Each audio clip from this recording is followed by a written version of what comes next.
The broadcast is now starting. All attendees are in listen-only mode. Welcome to the NPMA AMAM webinar. We have Contracts Management for Property Managers today, presented by Amanda Jensen and Kim Saeger.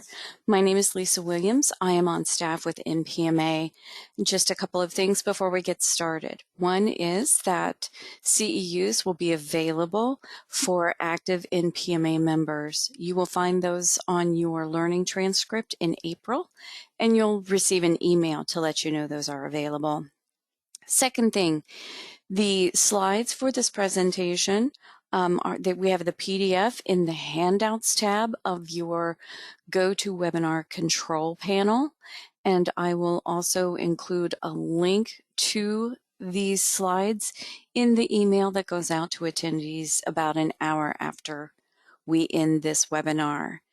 And then there is a question box on your control panel. You will use that to ask your questions. And I can see out there Bill Sherritt's greetings to you out there in Columbia Basin. We're glad you're here. So I will read out the questions to Kim and Amanda at the end of the presentation, and they'll answer as many as they can. So once again, thanks for being here, and I'm going to turn it over to Kim. Thanks, Lisa. Hi, everyone. I hope you guys are having a good day so far. Amanda and I are going to introduce ourselves, and then Amanda will start us off in the presentation. So again, my name is Kim Saeger. I'm a Senior Manager of Government Property Compliance at Collins Mission Systems, which is part of RTX.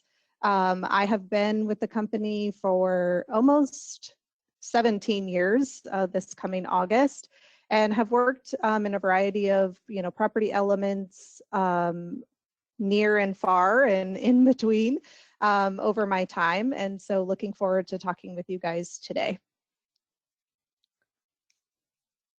Go ahead, Amanda. Hi, I'm Amanda Jensen. I work in the property compliance organization of the Raytheon RTX organization. So I have been with Raytheon 10 years now, and get to engage with DCMA and our internal customers to help folks stay compliant on their day-to-day. Both myself and Kim are actually CPPMs and consulting fellows with the NPMA organization. So, if you ever have any questions or concerns, reach out. We love to, talk things through and help everybody. All right, so going into the presentation, this is our agenda.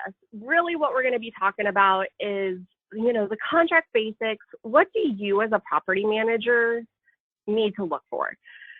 Why is it important for you to conduct a contract review? Why is that a skill that you need to have in order to, it really does add value to your everyday responsibilities. Being able to understand a contract, review a contract, to get those little pieces out of there and understand how to perform to that. And then as well as key roles and responsibilities, not only for just us as contractors, but sponsors, government, and then finally, the importance of monitoring the contract life cycle and closeouts. We'll get, into that a little bit about, contract mods, and, it's not just the original award. There's so much more to that throughout the life cycle of that contract. So getting into contract basics, if you go to FAR 15.204-1, it is really going to specify all the different types and parts of a contract. You can go in and look at what to expect in different sections, which we'll discuss here. But it's a good resource. So if I don't talk about something, or if you have questions, it's a good resource to always kind of go back to and look at. Other than that, we're gonna kind of go through all the sections, and it is important for, some of it might not seem like it's important for property people to look at, maybe inspection and acceptance, right? But it's important for us to read and understand all the parts of a contract.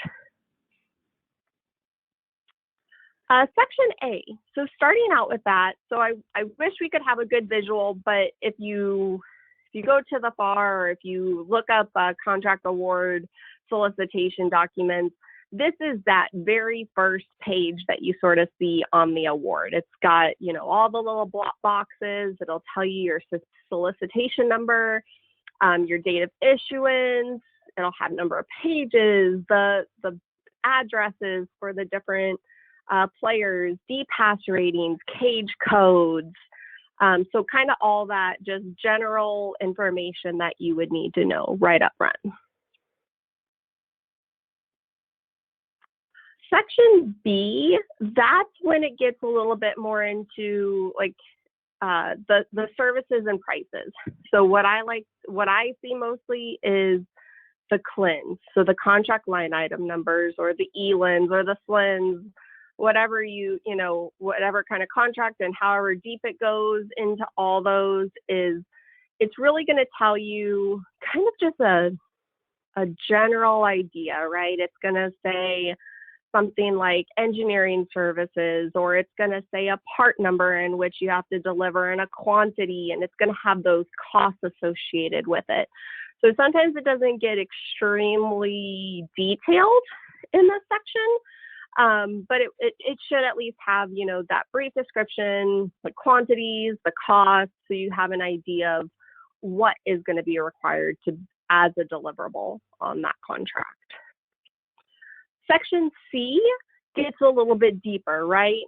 We're giving more specifications, descriptions. You should see CLIN references, maybe even Saeger references, which we'll talk about in a little bit later. But really read that statement of work. In statement of work, performance work statement, statement of objectives. It goes by many names.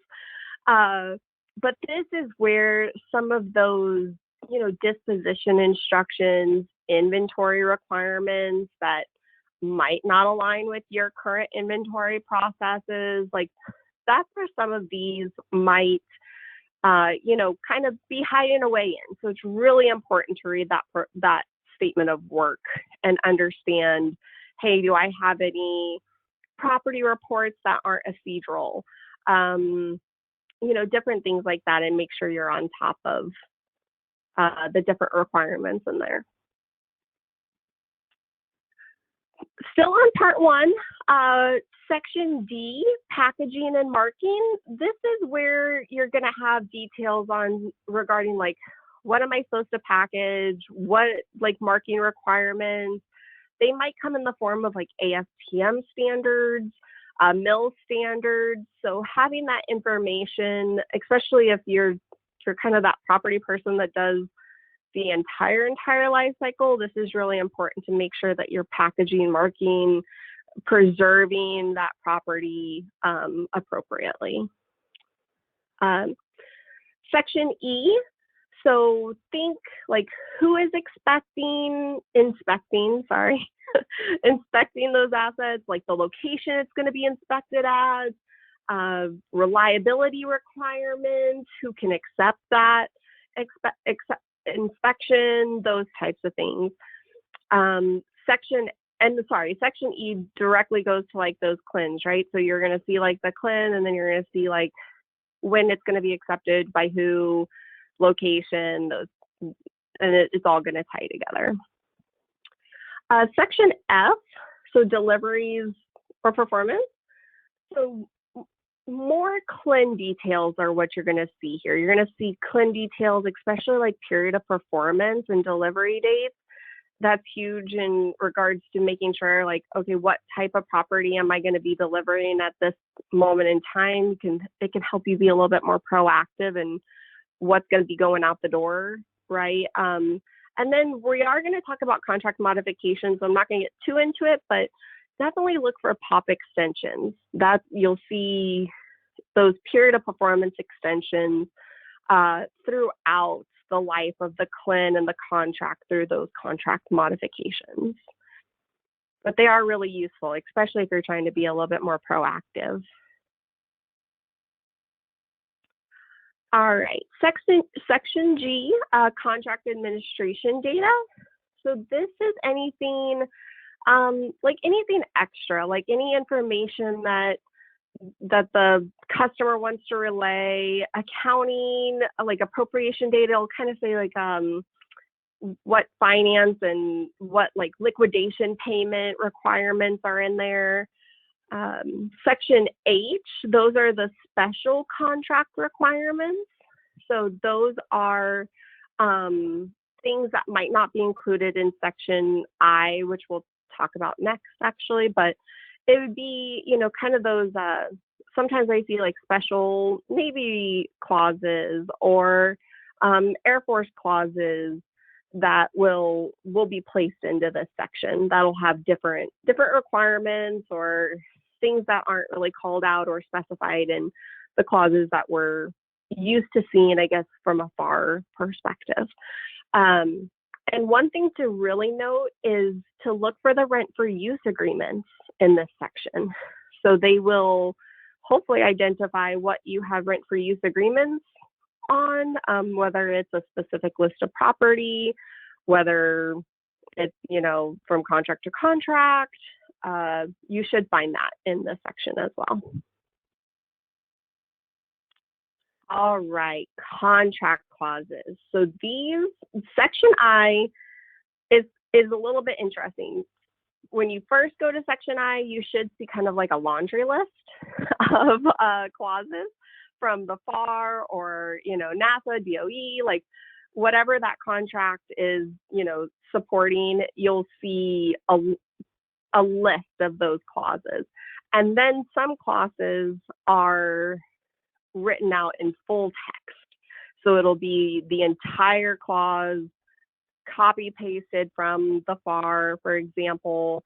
And we'll talk about like 7003, right? So 7003 might be one of those sections that they incorporate by full text in order for them to be able to add additional information to the parts or the section, you're right, regarding like adding assets that might be over 5,000 or under 5,000 that still require a marking. Just one example. So these are the clauses that myself and Kim felt like were probably the most important clauses to kind of be aware for and have an eye on when you're reviewing your contract, right? So 52245-1, easy enough. We want to see that in our contracts, right? Especially if we're going to be expected to perform to those requirements, but also to limit our liability for losses as a contractor. If you do see Alt I, right, that full risk of loss, you have full liability for those assets of losses. You know, 52245-1, the installation operation services, 52245-9, use and charges.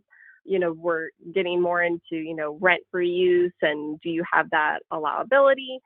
Then the financing provisions right there, which are the -16 and the -32, helps you really understand, like, if you do have like a fixed price contract, those progress payments, performance-based payments, the title, you know, reporting in regards to those specific provisions. And then the DFARS property clauses in Section I and H. These are the ones that we look for a lot. You know, if you have an MMAS system, you want to make sure that you have the 252-242-7004. If you have, you know, property in regards to like aircraft and some other, you know, I can't remember the exact details, but the ground flight and risk is to support that property. The 252-211-7003 is that marking requirement that I was talking to you about regarding IUIG. You know, that one is a clause that is commonly referenced as full text. in order to be able to, add, the customer should be adding additional information in there or additional assets that they, if it's above or below the 5,000 limit, that they either want or do not want included as a IUID requirement. And then brand spanking new is the 252-245-7005. It's the management and reporting of government property. And what this is if you have new contracts, you should be seeing this trickle into your new contracts. It is consolidated from the 4, and I won't just read them off. You guys can see them, the 4 that are listed there. So if you have older contracts, obviously, then probably even a month ago, right? So we've really only seen, about the last month or so that the 7005 has been included in the contracts. So anything older than that, you should see the 7007, the 7001, the 2, and the 4. And that really, they consolidated it to give more requirements, right? More detailed requirements, consolidated the reporting in those sections. So I keep hearing about a block change, and correct me if I'm wrong, Kim, I keep hearing about a block change, but I don't think it's come out officially yet. So until then, you'll see, either those 4 or you'll see the 7005 in the newer contracts. And then following that, sorry, we're on to part 3, is the section J. So this is a list of all the attachments, and that would be any government furnished property listings, procedurals, classification guides, technical instructions, anything that, the customer essentially wants to attach to provide that additional information. So, and hopefully if you have furnished property, hopefully it's there, because that's where it, it should be attached for your reference. And lastly, these, part 4, section K, L, and M, these are areas where you'd see it in the, more of a proposal situation. It's telling you what certifications or statements, the offers, us as a contractor, we're needing to provide, instructions, conditions, any evaluation factors for award, kind of just that proposal information that is needed for us as contractors to provide during that proposal. And that was the end of the contract basics, just so all the parts. And I'm going to actually switch it over to Kim to talk about the types of contracts. Thanks, Amanda. So now you guys have gone through the whole contract and understand the different parts and sections. And so we're going to talk a little bit about the types of contracts, and then really how to conduct reviews of contracts and some of the responsibilities. So the first thing we'll talk about is the types of contracts. So there are 2 types here that are also known as pricing arrangements, which is, fixed price or cost reimbursable. There's different flavors of each one. You can have, firm fixed price. You can have a fixed price incentive. You can have fixed price redeterminable. And then in the cost plus, you can have a fixed fee, an award fee, or an incentive fee. So there's different types of each one. And both of these types of contracts or pricing arrangements do affect property related to title and liability. We don't really dive into in this presentation about title and liability. That would probably be its own whole separate class on, the different types of contracts and who owns what when. But this is just to get you familiar with the different types. If you go to the next slide, Amanda, There are some more contract types that we want to talk about. These contract types are not based on pricing arrangements. They are just their own types of contracts. There's time and material, basic ordering agreements, or BOAs as we like to call them, or indefinite delivery, indefinite quantity. We call them IDIQs, or there's labor hour or letter contracts. So there could also be, you know, other contracts or service agreements or things like that that people may deal with. These are just the major ones that we see as contractors.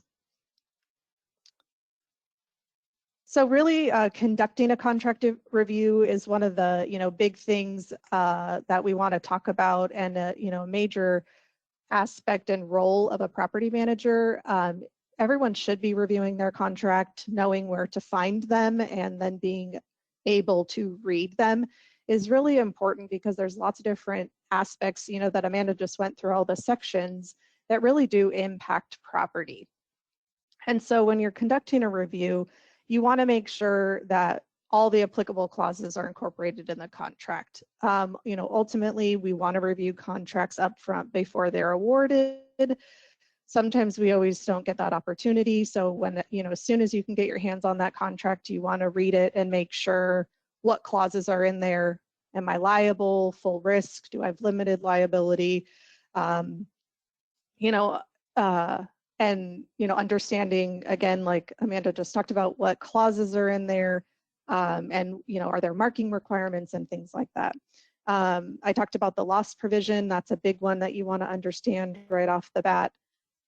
As well as understanding, you know, is there going to be property provided in the contract? So go to that section J, right, and look for a GFP attachment or something that property is going to be, you know, furnished to you or delivered, or, you know, how are you going to be acquiring property potentially on that contract. Another area to look at is special reporting or disposition requirements. There could be a special inventory requirement. Maybe your, you know, company procedures say you inventory every 3 years, but, you know, this one specific contract is going to require you to do an annual inventory. Those are things that you should be upfront in the proposal about, to bid those dollars to conduct an annual inventory. I mean, it's not free to do an inventory. It does take time and money to do that. So again, being part of the proposal phases is important to make sure we're bidding in the right level of effort there. Other things that could be disposition instructions, maybe they want their property returned to them specifically to a certain place, and it doesn't go through plant clearance, or they want it disposed a certain way. Maybe there's certain property types or classifications that have to be dispositioned a special way, and they want to call that out in the contract. So you want to make sure you really read for those things. Another thing you want to make sure that you're reviewing contracts for are really reading the CLINs, understanding the deliverables, and even though we may not be involved in actually building, delivering, servicing those parts, is you want to understand, you know, how property's impacted. You know, they're consuming material for those CLIN deliverables, right? And you may have a piece in that. Another thing too is really reading and understanding the period of performance, and that one helps us prepare for closeout at the end, but also just to really give us a timeline of the contract.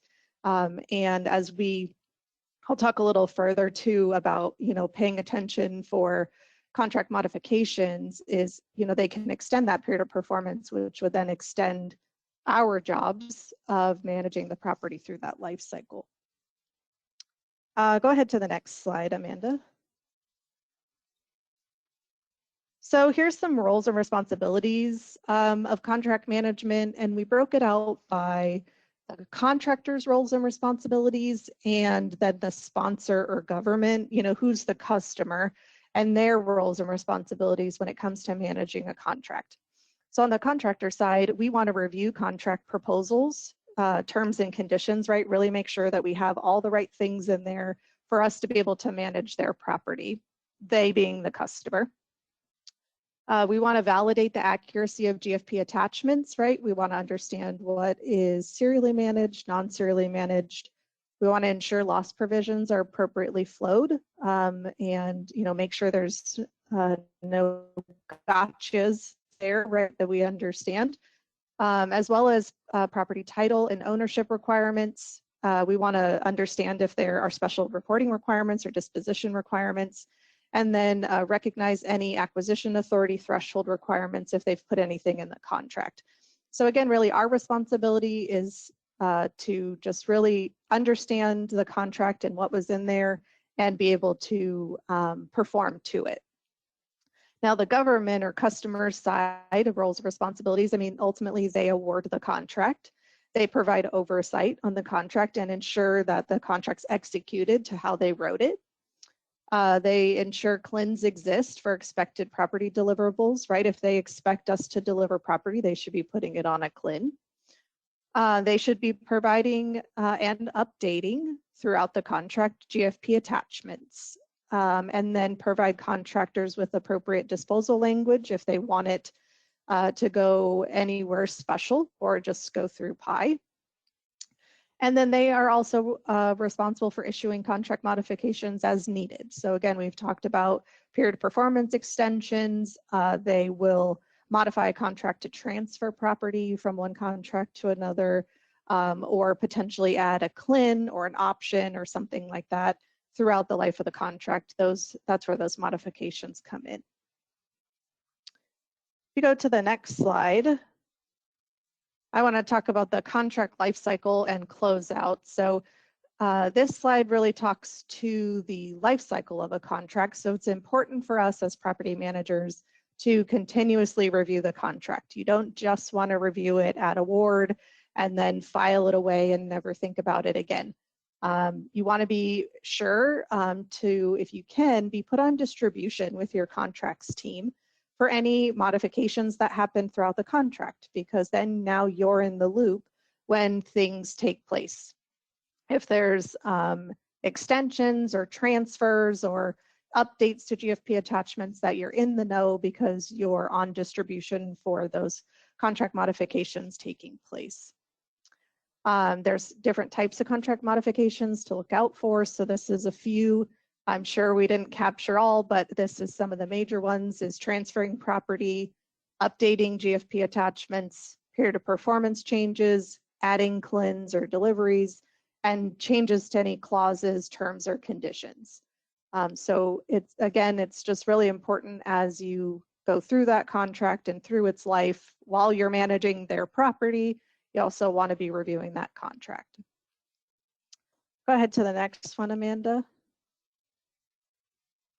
So our work is never done, right, until we close that contract and we can give a confirmation of zero balance, of property is left on that contract.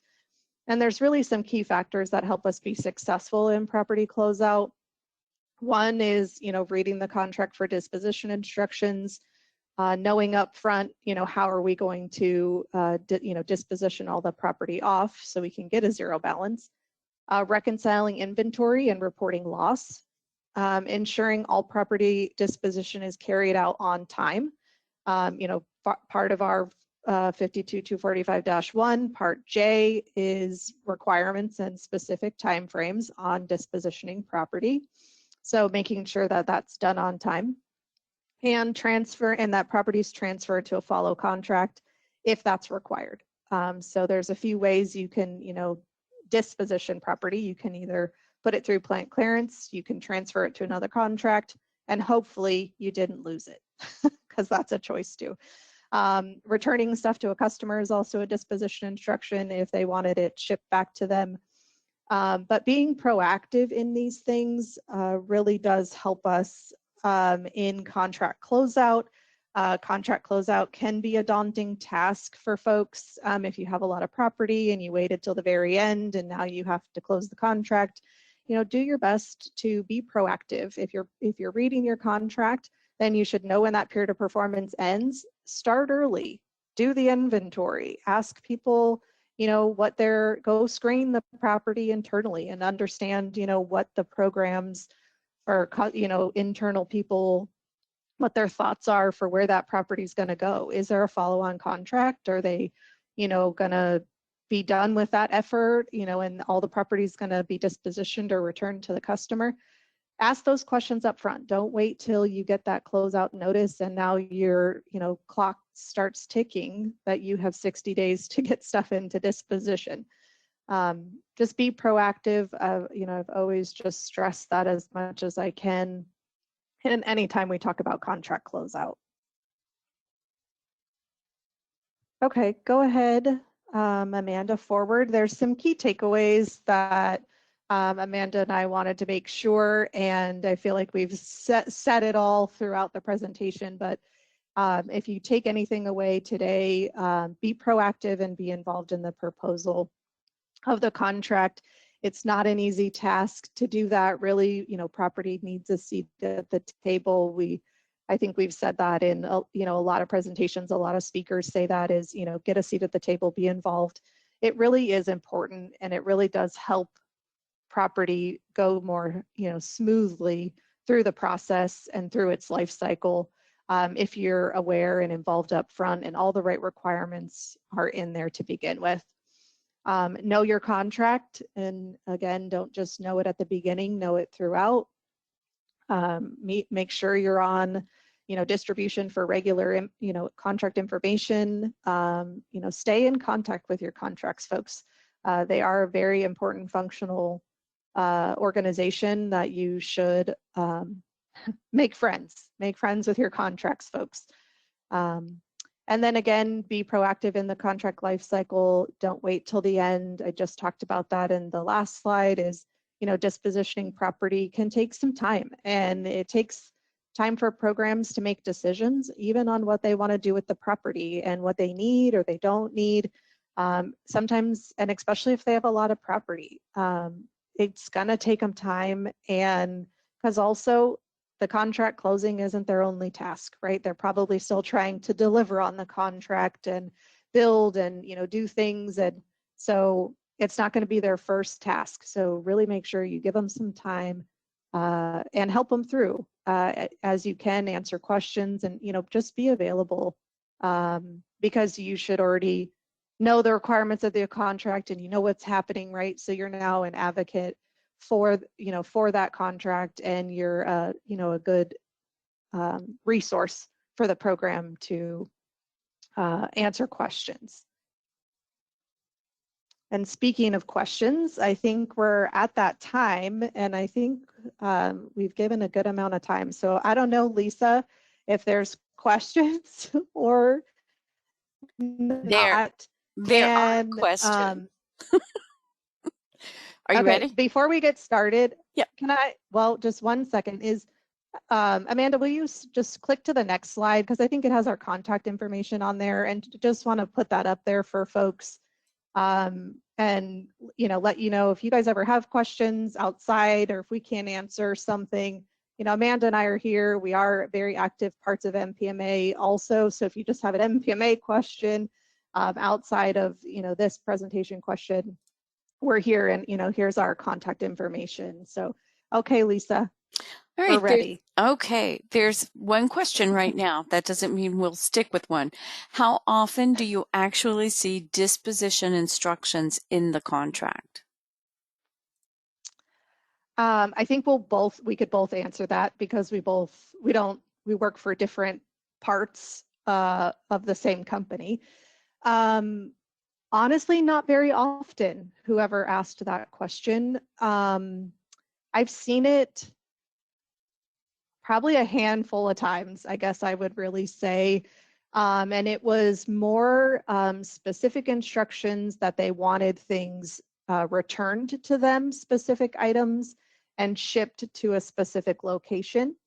I've also seen it where certain types of property have special disposition, maybe because they were hazardous or classified in a certain way that they needed to be sent to a specific facility for disposition. So those are the types of things I've seen, but honestly, it's not very often. I've also seen it where they actually put it in the contract specifically that you'll use PI, which I guess technically that isn't really a special disposition instruction because it's in the, the property clause to disposition that way. But I have seen language that actually specifically called that out. Amanda, have you seen it any often? Yeah, I agree. I think it's really kind of hit or miss. I mean, the ones that I saw were older contracts, and it was like one specific customer. And to your point, Kim, it was like, hey, we want these things specifically sent back to us. We kind of had fun with one disposition instruction where it was like the contract, which nobody caught until the end of the contract, was I mean, this was many years ago, but where it was like the contractor was responsible for dispositioning very like high priced, like, or like very like it costs a lot to disposition a certain type of material. And that was one thing that if property had been involved probably more, we would have been like, wait, why do we have to disposition this? So to your point, it is pretty rare, but not to say that I haven't seen it, right? Okay, here is another question. Okay. And here, they're starting to roll in. Which department, sponsored programs, or property management has responsibility for disposal instructions and closeout documents? How do other universities communicate this information between the departments?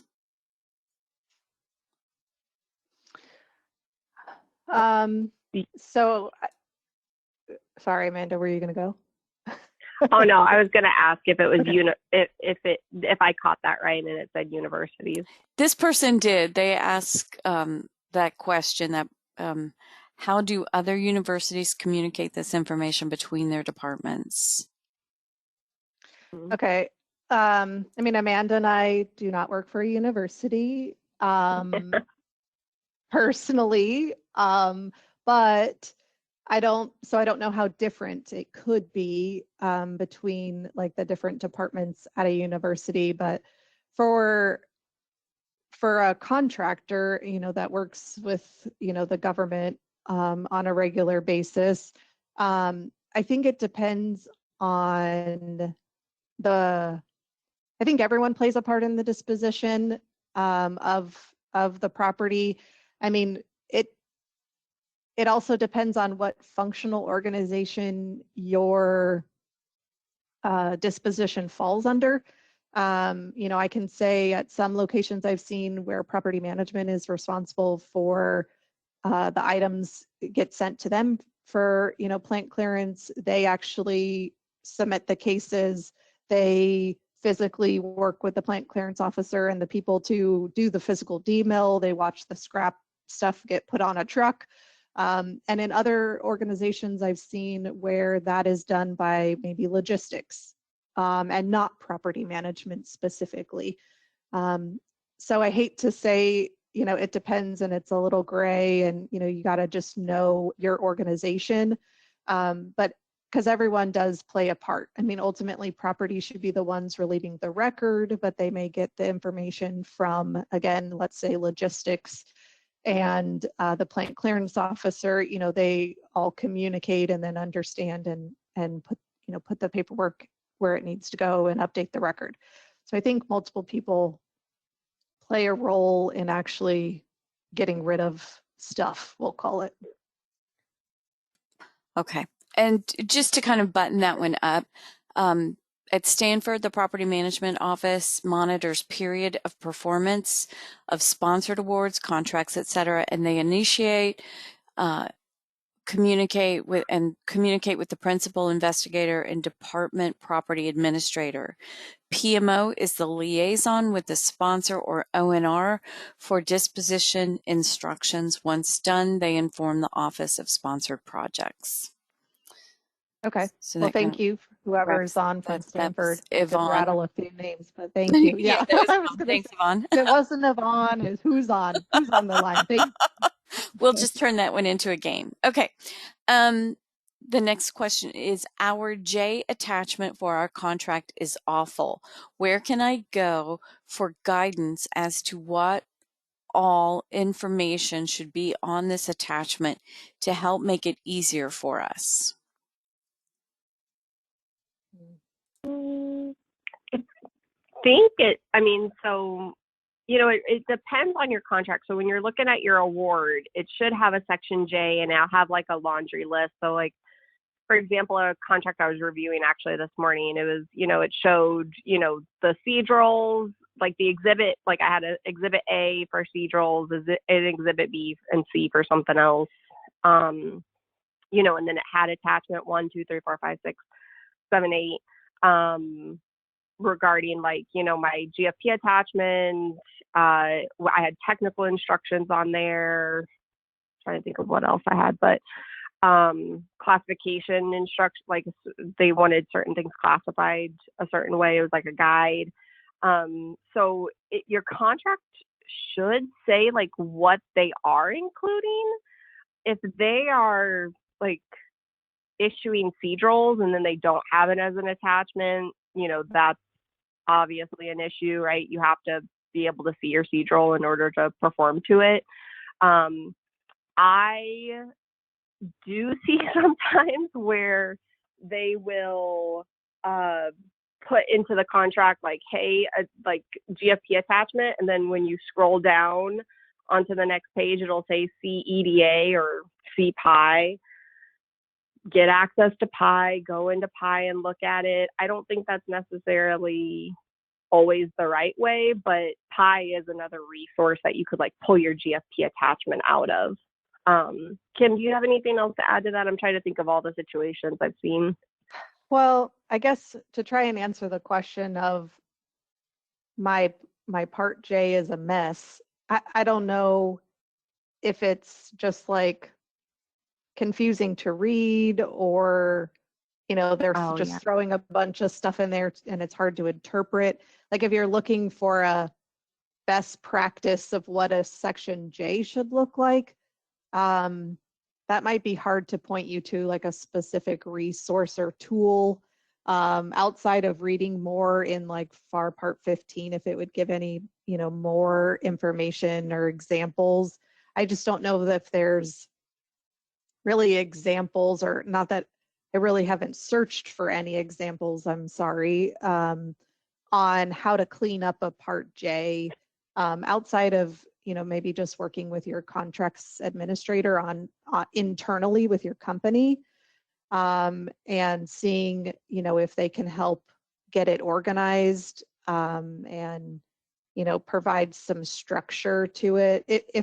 If you're referring to it in that manner of it's kind of jumbled and hard to read and hard to understand what I'm even looking for, right? So now, we kind of explained what should be in a Part J, is you can go back and look at yours and, see if it at all is reading that way, or, maybe contracts can help, get that section maybe cleaned up or clarified.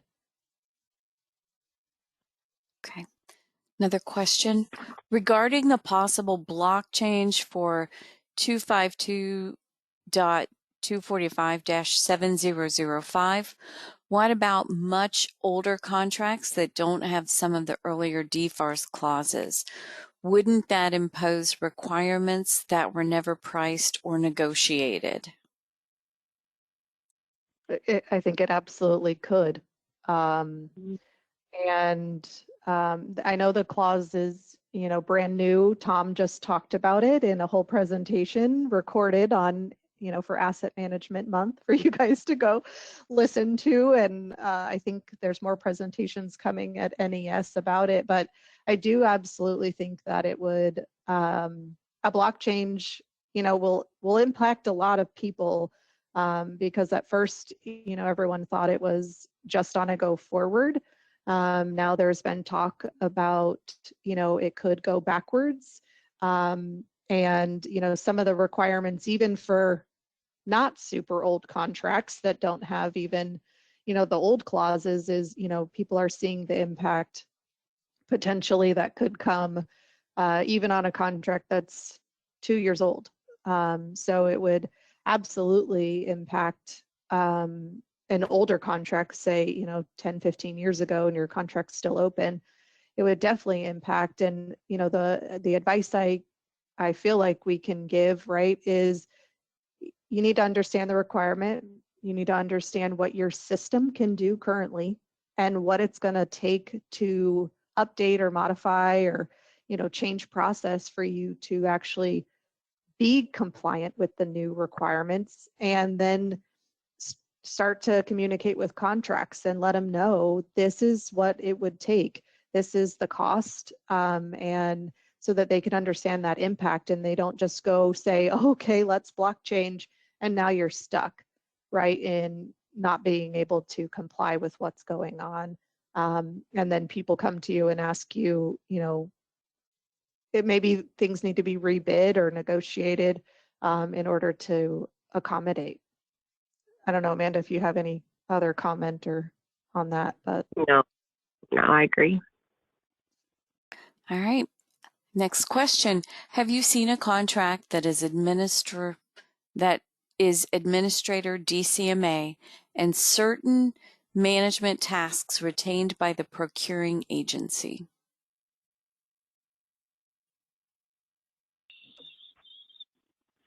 I don't think so. Yeah, Amanda, no, no. I guess I would need an example of a task that would would stay with the procuring agency. I guess I would need an example because I have not seen where they, send us a contract, but they're going to do part of it. The only really thing I've seen is, we know from them what they're going to send to us and when, but not really that they're going to, I'll say, execute part of the contract, if that's what they're referring to. Okay. And then just a couple more quick things on the OMB. Sponsored programs has policy in the OMB circular, the threshold. Property has their disposition procedures and follows once a sponsored program determines an asset is scrap or disposable. And then one more, this one, PMO maintains the correspondence, approvals, supporting documents, etc. So that was kind of attached to the previous question. Okay. Okay. And then let's see. Okay. I like when people chime in on the chat. Thank you, because Amanda and I, we're not the experts of all things property. I mean, so I appreciate it takes, all the property brains together to answer questions sometimes. So thank you. Yeah, and it's great that this team is always willing to share their knowledge, which is really helpful. All right, here's another one. I'd be interested in a training about the title and liability, which you mentioned could be its own training, right? Okay, which I am taking note of that. Do you know if there have been any trainings on that, or if so, could we watch it or get a slide deck? Does that ring a bell with you? Not just in PMA, but elsewhere? I feel like there has been, and there's probably a presentation out there on the MPMA website and archive presentations that talk about title and liability. I could plug a little about the fundamentals for contractors class that Amanda and Scott Peterson and myself have created. I do think we go into title and liability further into that class. If I remember right, Amanda? Yeah. We do talk about. Yeah. Okay. Yeah. Hi, so I guess I'll give a little plug for us on that class. Is available on the MPMA website. But noted, if we don't, maybe if there's not something out there, maybe we'll throw something out there. NES 2024. I mean, Amanda and I were looking for a topic. Maybe Yeah. we'll see. We'll see. To be determined. Terrific. And just to put a bow on that class, it's April 15th through the 18th online, and there are a few spots still available. So, okay, let's see. So there's next question. You can locate contract attachments in the PI contract awards under the attachments portion for attachments. And you kind of, you address that, Kim. So here's another question. How would you handle that property reported lost and later found after the contract closeout? That has happened in my life. So what we did is we would tell our GPA that we found a property after we had reported it lost. And there was a point in time where we would, rescind our property certification in a sense, and, bring that property on hand and disposition it accordingly. I'll say my motto is, property is not lost, it just moved. And so unfortunately, we have to report items as lost, and then we may find them down the road. And if you do, just work with your customer to, bring it back on and disposition it appropriately. Unfortunately, it happens. I mean, honestly, in my opinion, I'd rather find the item later than really say I lost it. So I don't personally see it as a bad thing. I know it's a headache, or it could be, right, to deal with the paperwork of it, but honestly, I'd rather find it. Okay. And then just a quick note, the Air Force has CDRL instructions they will provide in the Appendix J. Let's see. Okay, yep, that's true. Okay. A lot of customers should. Well, if they want Caedrals, they want you to report stuff, they should. I need to learn how to pronounce that. Caedrals. Okay. That's good. See, I'm learning. I'm learning, right? Suggest if DoD refer to the GFP attachment details and format, but if civil agency look to conform to basic data elements required for records. Is that? I think that was a statement, not a question. Gotcha. Yes. Right. Okay. Yes. Okay. Yeah. Nope, I would agree with that. Okay. And then I mean, because not every, right, we talk a lot about DoD requirements, right? And there's special, things with the GFP attachment. There's certain fields. Is if you don't deal with those, specific requirements, then yes, looking at general record fields would be something that you would do. So, yeah. Okay. And she said that is relative to the attachment J. Okay. So. Yep. Mm-hmm. Firm fixed price contracts with material milestone payments. How do you address leftover material and equipment?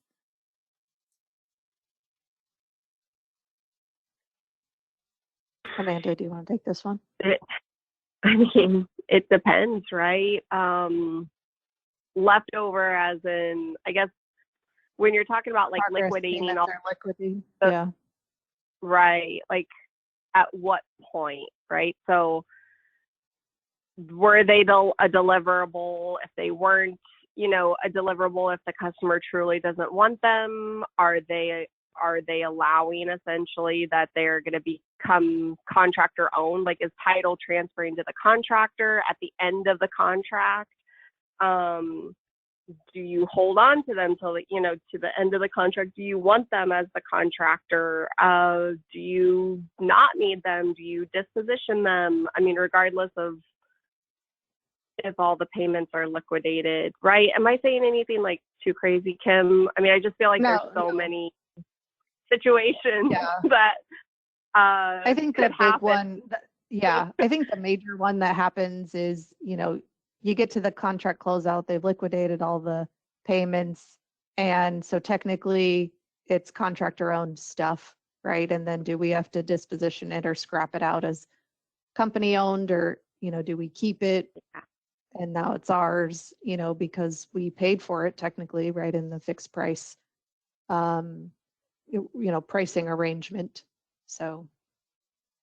Yeah. All right.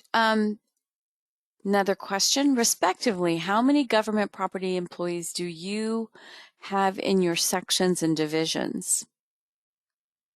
Oh.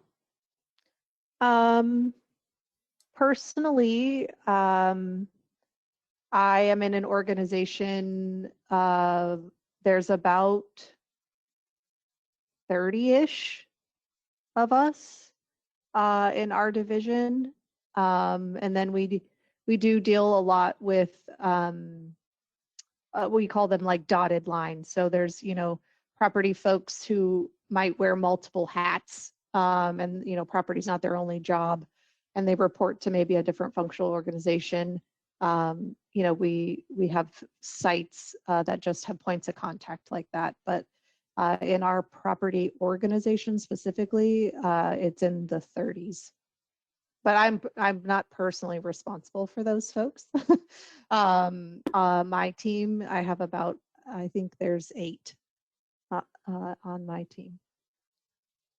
Yeah, Raytheon, we have sites. I mean, we have Northeast sites. We have sites in Huntsville and Tucson and Camden and San Diego and Goleta and Fullerton. I mean, the list goes on. So I want to say, like, our combined org, if you take all those folks, I want to say it's like in the 80s.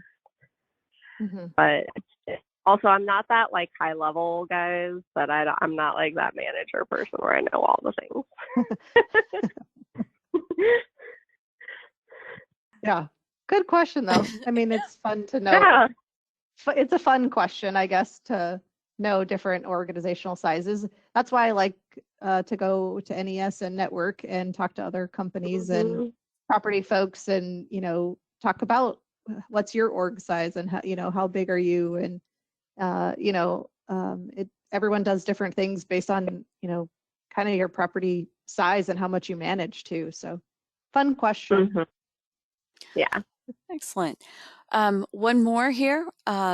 This question is a little off topic, they say, but if a contract is not administered by DCMA, and in parens, customers listed as admin, but the contract calls out 52.245-1 and all associated FAR DFARs, then would we still receive government furnished property into the GFP module? The contract does not come up with EDA. Wow.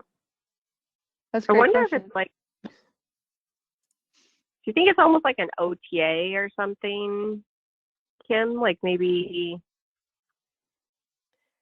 I mean, like OTAs and certain things like that don't come up.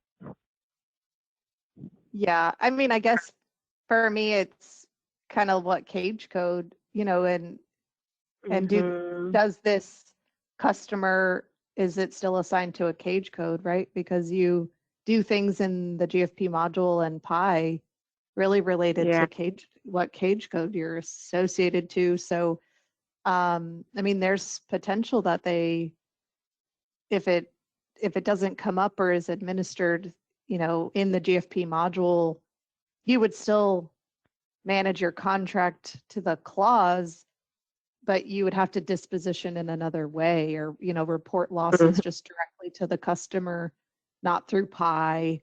They couldn't require you to do those things in the module if they're not set up to do it that way. Right. I've never come across that personally, so it does pique my interest. Yeah. I Someone, mean, I've seen OTAs, and like some OTAs, like I would say a majority of OTAs don't have the clauses listed, but I have come across like a good handful where they have listed all the things, but then the contract isn't in there. Like there's like, here's like a little like Excel like snippet that they like add to the contract, and like, here, you're being furnished these two things. So yeah, Yeah. it is kind of weird because like then we can't report to PI on those OTAs, and then it's kind of like they have the clauses, but then you have to kind of like backdoor everything and do something different based on what that customer wanted. we had a couple of comments on that. One person said agency contracts are more than likely customer furnished. And then someone else said, that's a good question because our property department isn't using PI or DCMA for any of the property requirements. And then let's see, there was, here's another one.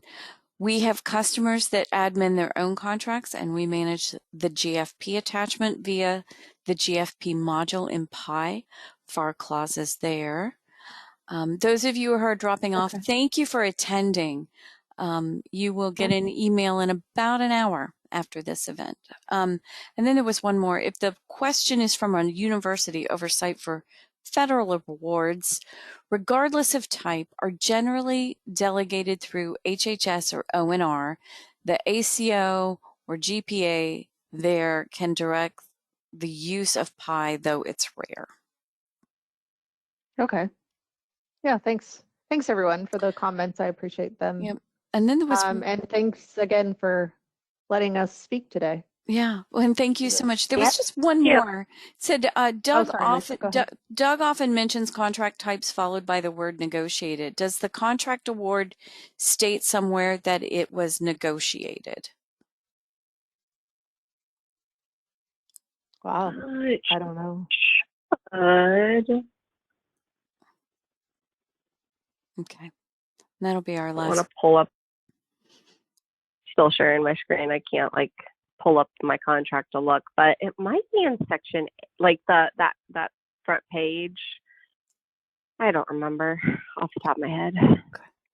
And everybody's very grateful for you guys sharing your information today.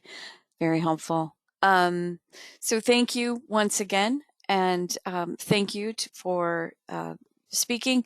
Thank you for those of you who have attended. And we've got one more AMAM. That'll be next week. And you can find that on the website if you haven't already registered. So thanks, guys. Thank you. All right. I'm going to shut it down. Thank you. Thank you.